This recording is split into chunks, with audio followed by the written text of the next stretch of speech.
Hello everyone, welcome to WiFi Study which a part of Unacademy group. दोस्तों, आज की इस video में हम देखने वाले हैं पॉलिटी के कुछ और इम्पोर्टेंट क्वेश्चन आंसर जो कि एग्जाम के पॉइंट ऑफ व्यू से काफ़ी इंपॉर्टेंट होने वाले हैं। तो आप इस वीडियो को शुरू से लेकर एंड तक देखिएगा। वीडियो पसंद आए तो प्लीज़ लाइक करना और अपने सभी दोस्तों के साथ में शेयर जरूर करिएगा। और अगर आपने अभी तक टेलीग्राम ज्वाइन नहीं किया है तो टेलीग्राम दोस्तों अभी ज्वाइन कर लीजिएगा, सौरभ मलिक ऑफिशियल के नाम से। इस पे आपको 5000 जीके के क्वेश्चन आंसर की सीरीज मिल जाएगी। अनअकैडमी फ्री क्लासेस के थ्रू मैं आपको ये कवर करा रहा हूँ 5000 जीके के क्वेश्चन आंसर। और क्लास का टाइमिंग होने वाला है रात के 11 बजे, तो आप इसको रात के 11 बजे और दिन में 2:30 बजे दो टाइम पे ज्वाइन कर सकते हैं। बट रात के 11 बजे वाली आज क्लास होगी, तो इसको इसको ज्वाइन करिएगा और ज़रूर क्लास में प्रेजेंट रहिएगा। दोस्तों, अगर आपने अभी तक अनअकैडमी प्लस ज्वाइन नहीं किया है और कंप्लीट तैयारी करना शुरू नहीं किया है, आप चाहे जिस भी एग्जाम की तैयारी करना चाहते हैं आप अनअकैडमी प्लस ज्वाइन करके कर सकते हैं। इसमें आपको करना क्या है, जब भी आप अनअकैडमी प्लस ज्वाइन करेंगे तो आपको लाइव क्लासेस मिलेगी, स्ट्रक्चर कोर्स मिलेगा, weekly test, unlimited access, personal guidance, test analysis, expert की गाइडेंस मिलने वाली है, स्टडी प्लानर, स्टडी मटेरियल और भी बहुत सारी चीज़ें हैं जो आपको मिलती हैं, जो एक एग्ज़ाम को क्रैक करने में रिक्वायरमेंट होती है। और दोस्तों, आइकॉनिक फीचर हमारा ये है कि इसमें प्रायोरिटी आपको डाउट सॉल्विंग में मिलेगी, प्रायोरिटी इन लाइव क्लासेस मिलेगी। डिटेल में आप ये पढ़ सकते हैं, है ना। तो आप चाहे जो भी सब्सक्रिप्शन ज्वाइन करें, आपको कोड अप्लाई करना है STUDY10। इस कोड को आप अप्लाई करके सब्सक्रिप्शन ज्वाइन कर सकते हैं, SSC, बैंक, रेलवे, चाहे किसी भी एग्ज़ाम में, ठीक है ना।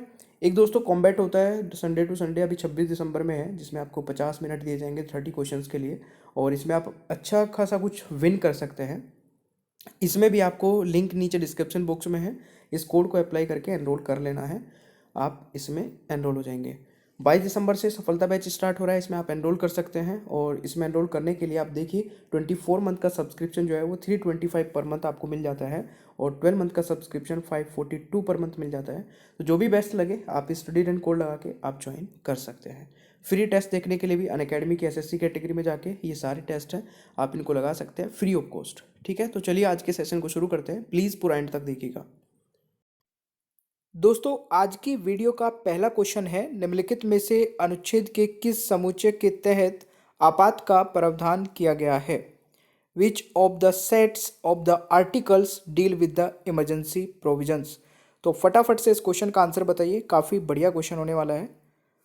और देखिए, इस क्वेश्चन का जो सही आंसर होगा वह हो जाएगा ऑप्शन सी, यानी कि आर्टिकल 352, 356 और 360। ये दोस्तों इमरजेंसी प्रोविजंस के बारे में बात करते हैं, ये तीनों आर्टिकल। और तीनों आर्टिकल मैं एक बार बता देता हूँ। देखिए, यहाँ पे अगर बात की जाए, अनुच्छेद 352, 356 और 360 आपातकालीन प्रावधानों की चर्चा करते हैं। अनुच्छेद 352 में दोस्तों क्या है, राष्ट्रीय आपातकाल के बारे में बात करता है। 352 यानी कि नेशनल इमरजेंसी के बारे में, ठीक है, नेशनल इमरजेंसी। और जबकि अनुच्छेद 356 दोस्तों राज्य आपातकाल, या फिर जिसको हम राष्ट्रपति शासन, ठीक है, प्रेसिडेंटल रूल जिसको हम बोलते हैं, तो वो आर्टिकल 356 हमें बताता है। और अनुच्छेद 360 जो कि दोस्तों वित्तीय आपातकाल यानी कि फाइनेंशियल इमरजेंसी के बारे में बताता है। अच्छा, एक क्वेश्चन बड़ी बार पूछा जाता है भाई कि फाइनेंशियल इमरजेंसी हमारे देश में अभी तक कितनी बार लगी है? कितने सारे स्टूडेंट को पता है इस क्वेश्चन का आंसर? बहुत ही ईजी है। और फटाफट से एक बार कमेंट बॉक्स में बताइए कि फाइनेंशियल इमरजेंसी हमारे देश में अभी तक कितनी बार लगाई गई है। तो देखिए दोस्तों, अगर फाइनेंशियल इमरजेंसी की मैं बात करूं, अभी तक हमारे देश में एक भी बार फाइनेंशियल इमरजेंसी नहीं लगाई गई है, यानी कि वित्तीय आपातकाल नहीं लगा है। तो 0 इसका राइट आंसर हो जाएगा। तो ये हो गया आपका क्वेश्चन नंबर 1। बढ़ते हैं दूसरे क्वेश्चन की ओर। दूसरा क्वेश्चन क्या कह रहा है, निम्नलिखित में से कौन राष्ट्रपति के चुनाव के लिए निर्वाचित मंडल का एक हिस्सा है? यानी कि निर्वाचन में तो हिस्सा लेता है, लेकिन उसके महाअभियोग यानी कि इम्पीचमेंट के लिए कार्यवाही में भाग नहीं लेता है। विच of the following is a part of the electoral college for the election of the president but due not participate in the proceeding for his her impeachment? बताइए दोस्तों। देखिए, यहाँ पे अगर मैं बात करूं, विधानसभा दोस्तों प्रेसिडेंट के इलेक्शन में पार्टिसिपेट करती है, बट इम्पीचमेंट में नहीं। इम्पीचमेंट केवल लोकसभा और राज्यसभा में ही इम्पीचमेंट का बिल लाया जा सकता है। तो इस क्वेश्चन का सही आंसर ऑप्शन सी होगा, यह आपको याद रखना है। ऑलराइट, सही है भाई। और प्लीज़ आप लोग ना लाइक कर दिया करें, मैं बार बार तो नहीं बोलता हूँ, अगर आपको सेशन पसंद आता है प्लीज़ लाइक भी कर दिया करें और अपने दोस्तों के साथ में भी जरूर शेयर कर दिया करें। तीसरा क्वेश्चन क्या कहता है, थर्ड क्वेश्चन दोस्तों आपका है, अगर राष्ट्रपति आपातकाल घोषित करता है तो उस घोषणा संसद द्वारा खालिस्तान के भीतर मंजूरी देनी होगी। अगर राष्ट्रपति आपातकाल घोषित करता है, ध्यान से सुनिए, तो इस घोषणा को संसद द्वारा कितने दिनों में मंजूरी देनी होगी। बहुत ही इंपॉर्टेंट है, क्योंकि इस क्वेश्चन में मुझे पता है मैक्सिमम स्टूडेंट 6 मंथ आंसर लगा रहे होंगे, बट नहीं दोस्तों, नहीं, 6 मंथ नहीं, राइट आंसर इज 1 मंथ। 6 महीने के भीतर भीतर ये, सॉरी 1 महीने के भीतर भीतर जो है अप्रूवल देना होगा। राष्ट्रपति द्वारा राष्ट्रीय आपातकाल लगाने की घोषणा संसद के दोनों सदनों के समक्ष रखी जानी चाहिए। ठीक है, अधिवेशन होने के 1 महीने के भीतर उसके द्वारा अनुमोदित की जानी चाहिए। यह संसद द्वारा अनुमोदित की तारीख 6 महीने के लिए लागू की जाती है, यानी कि 6 महीने के लिए स्टार्टिंग में इमरजेंसी लगाई जा सकती है। ठीक है, चलिए अगले क्वेश्चन की ओर बढ़ते हैं। अगला क्वेश्चन कहता है कि भारत के राष्ट्रपति केवल लिखित सिफारिश पर राष्ट्रीय आपातकाल की घोषणा जारी कर सकते हैं। क्वेश्चन है, the president of India can issue proclamation of national emergency only on the written recommendation of, तो रिटन रिकमेंडेशन ऑफ मंत्रिमंडल में संघ केवल कैबिनेट मंत्री शामिल रहेंगे, यानी कि the cabinet constructing of only cabinet minister of the union, यानी कि इस क्वेश्चन का राइट आंसर दोस्तों ऑप्शन बी हो जाएगा। ठीक है, इसके बारे में थोड़ा बता देता हूँ। संविधान के दोस्तों 44वें संशोधन ने यह स्थापित किया कि राष्ट्रपति केवल राष्ट्रीय आपातकाल की घोषणा जारी कर सकते हैं, जबकि केंद्रीय मंत्रिमंडल यानी कि अनुच्छेद 75 के तहत नियुक्त प्रधानमंत्री और मंत्रिमंडल के अन्य मंत्रियों के मंत्रिमंडल से युक्त को लिखित रूप से सूचित किया जाता है। ठीक है, ये भी इंपॉर्टेंट पॉइंट है दोस्तों। राष्ट्रपति ने कितनी बार राष्ट्रीय आपातकाल घोषित किया दोस्तों, जल्दी से आंसर बताइए। How many times have the president declare national emergency. तो देखिए अभी तक नेशनल इमरजेंसी दोस्तों कितनी बार लगाई गई है, 3 बार। मैंने बताया था फाइनेंशियल इमरजेंसी तो अभी तक नहीं लगाई गई है, but presidential declare national emergency, तो प्रेसिडेंट यानी कि राष्ट्रपति ने अभी तक 3 बार नेशनल इमरजेंसी लगाई है दोस्तों। 3 इसका राइट आंसर होगा। कब कब, 1962, 1971 और 1975। देख लेते हैं यहाँ पे, भारत में राष्ट्रपति द्वारा राष्ट्रीय आपातकाल की घोषणा की गई थी दोस्तों 1962 में, जब चीनी आक्रमण के समय इसे पहली बार घोषित किया गया था। दूसरी बात, पाकिस्तान के साथ युद्ध के मद्देनजर दोस्तों, जो कि 1971 में हुई थी। 1975 में इंटरनल डिस्टर्बेंस के कारण लगाई गई थी दोस्तों 1975 में, तो यह भी आपको याद रखना है। ठीक है, चले, संसद के सदस्य सदन में संवय को व्यक्त करते हैं। आंसर बताइए। The members of parliament can express themselves in house in, तो इस क्वेश्चन का दोस्तों सही आंसर होगा, देखिए संसद के सदस्य सदन में अपने आप को इंग्लिश में, हिंदी में या फिर जो भी मदर टंग है मातृभाषा में अपने आप को एक्सप्रेस कर सकते हैं। तो इस क्वेश्चन का सही आंसर डी होने वाला है। ठीक है दोस्तों, अगला क्वेश्चन क्या कहता है, राज्य मंत्रिपरिषद के सदस्यों को पद की शपथ किसके द्वारा दिलाई जाती है। The oath of office is administered to the member of the state council of ministry by. Answer बताइए। बिल्कुल सही दोस्तों, काफ़ी सारे स्टूडेंट यहाँ पे आंसर लगा रहे होंगे, चीफ मिनिस्टर और भी बहुत सारे स्पीकर भी, बट राइट आंसर इज राज्यपाल यानी कि गवर्नर दोस्तों यहाँ पे राइट आंसर होने वाला है। ठीक है, क्वेश्चन आता है, युद्ध या बाहरी आक्रमण के कारण, युद्ध या फिर बाहरी आक्रमण के कारण भारत में संविधान के किस अनुच्छेद के तहत आपातकाल घोषित किया जाता है दोस्तों।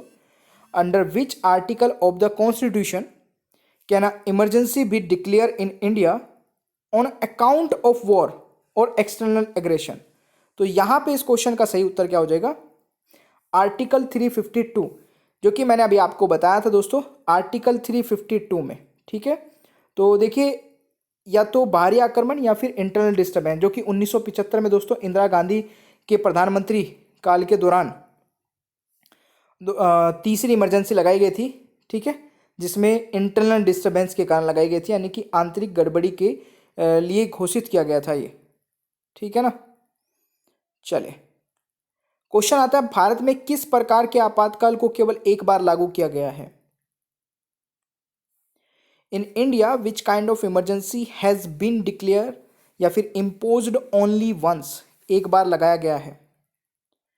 वैसे तो देखिए नेशनल इमरजेंसी 1962 में, 71 में, 75 में लगाई गई है, बट इंटरनल डिस्टर्बेंस यानी कि आंतरिक ऐसा थी आपातकाल जो है, जो कि 1975 में लगाया गया था, वह केवल एक बार लगाई गई है, ठीक है। ये मैंने पहले भी बताया था, 1962 और 71 में जो दोस्तों राष्ट्रीय आपातकाल घोषित किया गया था वो एक्सटर्नल यानी कि बाहरी आक्रमण के आधार पर लगाई गई थी, जबकि 1975 में आंतरिक अशांति के आधार पर लगाई गई थी, ठीक है ना। और वित्तीय आपातकाल अभी तक लगाया नहीं गया, ये तो मैं बता चुका हूँ। अनुच्छेद 352 के तहत भारत में आंतरिक आपातकाल को किस अवधि के नीचे दर्शाया गया है। Which period below depicts internal emergency in India under article 352। तो देखिए जो इंटरनल डिस्टर्बेंस के दौरान दोस्तों जो इमरजेंसी लगी थी वो कितने समय के लिए लगी थी, तो ये 1975 में लगी थी, आप सभी जानते हैं। 20 जून 1975 में सबसे 25 जून 1975 में और से लेके 21 मार्च 1977 तक लगी थी। और इसके ये एक क्वेश्चन और बनता है यहाँ पे कि उस समय भारत के राष्ट्रपति कौन थे। अनुच्छेद 352 के प्रावधान के तहत इंदिरा गांधी के प्रधानमंत्री काल में तत्कालीन राष्ट्रपति फखरुद्दीन अली अहमद ने दोस्तों उस समय हमारे देश के राष्ट्रपति होते थे। तो 25 जून 1975 से 21 मार्च 1977 की अवधि के आंतरिक गड़बड़ी के लिए राष्ट्रीय आपातकाल की घोषणा की गई थी। तो उस समय हमारे देश के राष्ट्रपति कौन थे, फखरुद्दीन अली अहमद। ये भी काफ़ी इंपॉर्टेंट पॉइंट है, प्लीज़ इसको जरूर याद रखिएगा, ठीक है। चलिए भाई नेक्स्ट, अगला क्वेश्चन है कि 1975 में किस अनुच्छेद के तहत भारत में आपातकाल की घोषणा की गई थी। तो ये तो बड़ा ही इजी हो गया क्योंकि अभी मैं यही डिस्कस कर रहा था, आर्टिकल 352 यहाँ पे राइट आंसर होगा। ऑलराइट, अगला क्वेश्चन आता है 1975 में आपातकाल के समय भारत के राष्ट्रपति के रूप में कौन सेवा कर रहे थे। तो ये भी यार अभी अभी मैंने बताया है, फखरुद्दीन अली अहमद। ये भी इजी क्वेश्चन हो गया है, ठीक है। चलिए अगला क्वेश्चन आता है हमारे संविधान की प्रस्तावना में प्रबंधन है कि भारत है। आपको बताना है प्रिम्बल के अकॉर्डिंग भारत क्या है। ये इन चारों ऑप्शन में से कौन सा सही आंसर होगा जरा बताइएगा। तो देखिए दोस्तों, the preamble to our constitution provide that India is a sovereign socialist secular and democratic republic, यानी कि यहाँ पे इस क्वेश्चन का सही आंसर ऑप्शन बी होगा मेरे प्यारे दोस्तों, ये आपको याद रखना है, ठीक है। अगला क्वेश्चन है अनुच्छेद 352 के तहत जब आपातकाल लागू रहता है तो संविधान का कौन सा प्रावधान निलंबित हो जाता है। During the emergency impose under article 352 which of the following constitution provisions stands suspended. तो देखिए अगर मैं बात करूं यहाँ पे इमरजेंसी के दौरान दोस्तों हमारे फंडामेंटल राइट्स निलंबित कर दिए जाते हैं। एक क्वेश्चन बहुत इंपॉर्टेंट बनता है कि हमारे कौन से फंडामेंटल राइट्स दोस्तों इमरजेंसी के दौरान भी एक्टिव रहते हैं। ये आप मुझे कमेंट बॉक्स में बताएंगे, अभी बता दीजिए, क्योंकि इसी वीडियो में आगे मैं इस पे एक क्वेश्चन है और उसमें मैं ये चीज़ डिस्कस करने वाला हूँ। तब तक आप मुझे कमेंट बॉक्स में बता दीजिए। तो अनुच्छेद 352 के तहत राष्ट्रीय आपातकाल की घोषणा के दौरान नागरिकों के मौलिक अधिकारों को निलंबित किया जा सकता है, ठीक है। फंडामेंटल राइट्स को यानी कि निलंबित किया जा सकता है, बट 2 फंडामेंटल राइट्स ऐसे हैं जिनको निलंबित नहीं किया जाता, वो कमेंट बॉक्स में बता दीजिए दोस्तों। ये क्वेश्चन आपका आता है, नेक्स्ट क्वेश्चन, आपातकाल के दौरान निम्नलिखित में से कौन सा मौलिक अधिकार निलंबित हो जाता है, बता दूं। तो इस क्वेश्चन का दोस्तों सही आंसर क्या होगा, बिल्कुल आपातकाल के दौरान निम्नलिखित में से कौन सा मौलिक अधिकार निलंबित हो जाता है के सिवाय। तो देखिए पर्सनल लिबर्टी जो है ये आपका निलंबित नहीं होता है, और आर्टिकल 20 और 21 ये बताता है दोस्तों मतलब 20 और 21 में दोस्तों हमारे पर्सनल लिबर्टी के बारे में बात की गई है। यानी कि अनुच्छेद 352 के तहत आपातकाल की घोषणा के दौरान अनुच्छेद 20-21 के तहत अधिकारों को छोड़कर सभी मौलिक अधिकार जो कि अपराधों के लिए दोषी ठहराते हैं को और क्रमश जीवन और व्यक्तिगत स्वतंत्रता के अधिकार को निलंबित नहीं किया जाता, बाकी सारे निलंबित किए जा सकते हैं। ठीक है, नेक्स्ट क्वेश्चन आता है, आपातकाल के किन परिस्थितियों में ऐसे कानून या कार्यकारी आदेश पारित किए जा सकते हैं और अनुच्छेद 19 के विरुद्ध हो? आंसर बताइए। तो इस क्वेश्चन का दोस्तों राइट आंसर होगा कोज बाय वार और एक्सटर्नल एग्रेशन, यानी कि युद्ध या बाह्य आक्रमण के कारण। ठीक है, इजी है। बाकी इसके बारे में मैंने थोड़ा और डिटेल में बताया। युद्ध या बाहरी आक्रमण के कारण लगाए गए राष्ट्रीय आपातकाल के दौरान अनुच्छेद 358 के प्रावधानों के अनुसार अनुच्छेद 19 के तहत अधिकार सव्य निलंबित हो जाएंगे। इसका मतलब यह है कि किसी भी कानून को जारी किया जा सकता है या कार्यकारी आदेश जारी किया जा सकता है, यहाँ तक कि आपातकाल की घोषणा के दौरान अनुच्छेद 19 के विपरीत होंगे। ठीक है, यानी कि मैं अभी आपको जो बता रहा था कि 20-21 को छोड़ के सारे फंडामेंटल राइट्स हमारे ब्रीच नहीं बोलेंगे, मतलब हटा दिए जाते हैं, उनको निलंबित कर दिया जाता है। ठीक है, वो एक्टिव नहीं होते।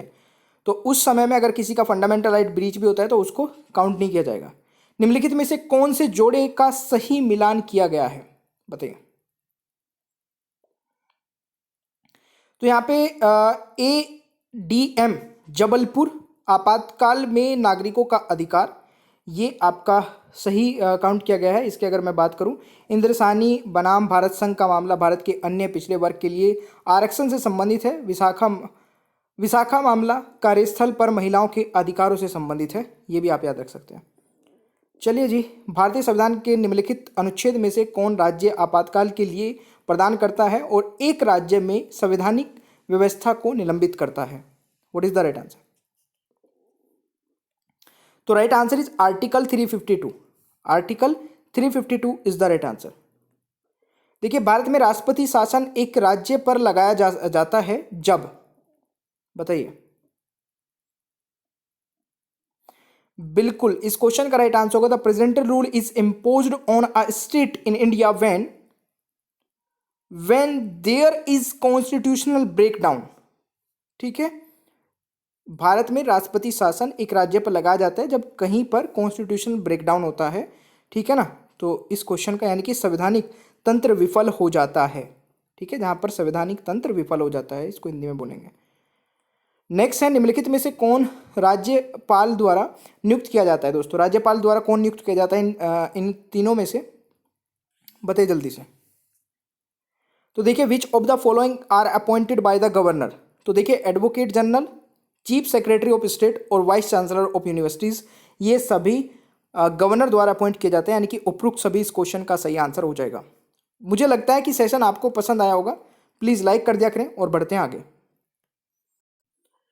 और देखिए गाइज, एक बहुत ही अच्छा फीचर जो कि अनअकैडमी पर आपको मिल जाता है, जहाँ पे आप रिपोर्ट कर सकते हैं कोई भी inappropriate content in the video. मतलब वीडियो में आपको कुछ भी ऐसा लगता है जो कि स्टडी से रिलेटेड नहीं था, तो आप उसको रिपोर्ट करके अपना प्राइज़ विन कर सकते हैं। ठीक है, नीचे ही डिस्क्रिप्शन बॉक्स में आपको एक फॉर्म मिल जाएगा जिसमें आप ये चीज़ें भेज के, और जो सबसे पहले भेजेगा उसको प्राइज़ मिलेगा। ठीक है, बाकी thank you so much guys. Channel को सब्सक्राइब कर लीजिएगा, पीडीएफ भी आप डाउनलोड कर सकते हैं। बेल आइकन को ऑन रखिए और वीडियो को लाइक और शेयर करना भूलिएगा मत। ठीक है, और देखिए, अनअकैडमी पर मेरी 2 स्पेशल क्लासेस हो रही है, इसके बारे में मैं बता देता हूँ। एक तो दिन में होती है दोस्तों 2:30 बजे, ठीक है, और एक होती है रात को 11 बजे। दोनों ही इंपॉर्टेंट है, और दोनों क्लासेस को आप कैसे देख पाओगे? नीचे डिस्क्रिप्शन बॉक्स में मेरी प्रोफाइल का लिंक आपको मिल जाएगा, अनअकैडमी प्रोफाइल का लिंक। उस पर क्लिक करना है, फॉलो कर लेना है, और फॉलो करते ही आपके पास नोटिफिकेशंस आने स्टार्ट हो जाएंगे। ठीक है, तो चलिए मिलते हैं नेक्स्ट क्लास में। Thank you so much.